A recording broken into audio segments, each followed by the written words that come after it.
Assalamu alaikum, I'm Aisha and you're watching Samaa News. Here are today's headlines. China has criticized US actions in Venezuela, saying no country has the right to act as the world's police or judge. Foreign Ministry spokesperson Mao Ning said nations must respect each other's sovereignty and development choices and abide by international law and the United Nations Charter. She added that major powers should take the lead by exercising restraint as global tensions over Venezuela continue to grow. Venezuela's main opposition leader, Maria Corina Machado, has vowed to return to her country as soon as possible, declaring her movement ready to win a free election after the capture of President Nicolas Maduro by US forces. In an interview, Machado praised US President Donald Trump for toppling Maduro, who has since been jailed in New York on drug and weapons charges. She said Venezuela's political transition should now move forward. "We won an election in 2024 by a landslide under fraudulent conditions," Machado said, adding that in a free and fair vote, the opposition would secure more than 90% of the ballots.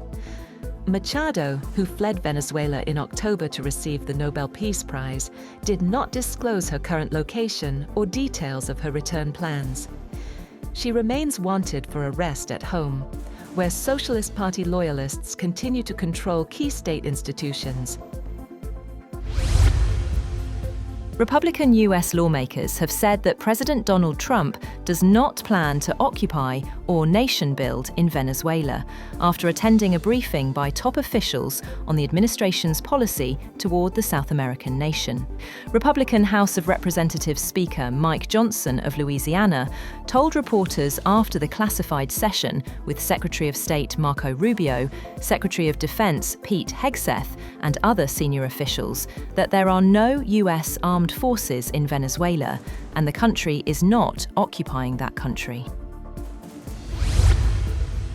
Protests in Iran's capital continued for the second week, with eyewitness videos showing clashes between demonstrators and security forces at Tehran's Grand Bazaar. Rights groups say at least 25 people have been killed since unrest began over inflation and a collapsing currency. Iran's police chief said forces would deal with what he called the remaining rioters, as authorities balance dialogue with force on the streets.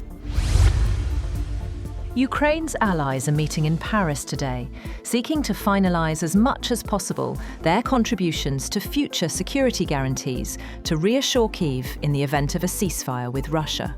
Ukrainian President Volodymyr Zelensky will be joined by more than 27 leaders in the French capital, along with senior US negotiators Steve Witkoff and Jared Kushner, as part of broader efforts to put together a common Ukrainian, European and American position that could then be taken to Russia.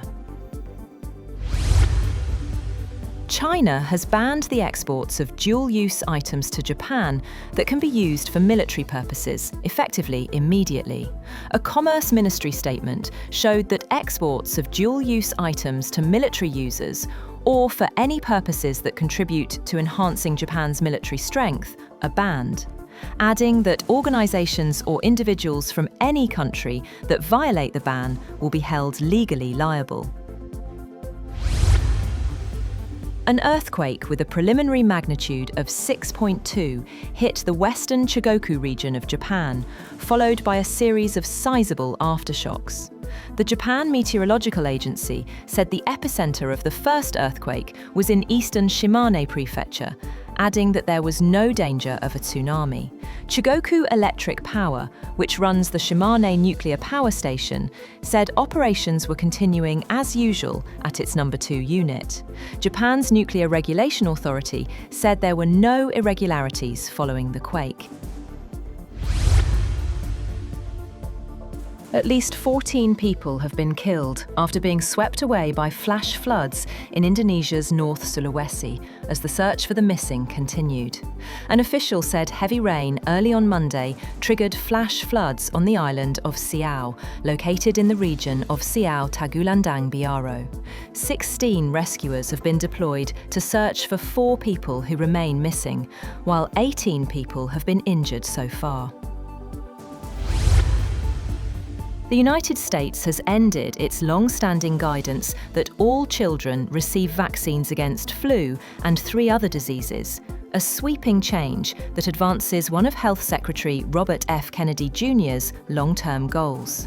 Public health experts warn the latest rollback could lead to preventable hospitalizations and deaths. The action removes the recommendation for rotavirus, influenza, meningococcal disease, and hepatitis A, and states that parents should consult healthcare providers under what it calls shared clinical decision-making. That's all for now. For more updates, visit www.samaa.tv. Thank you for watching Samaa News.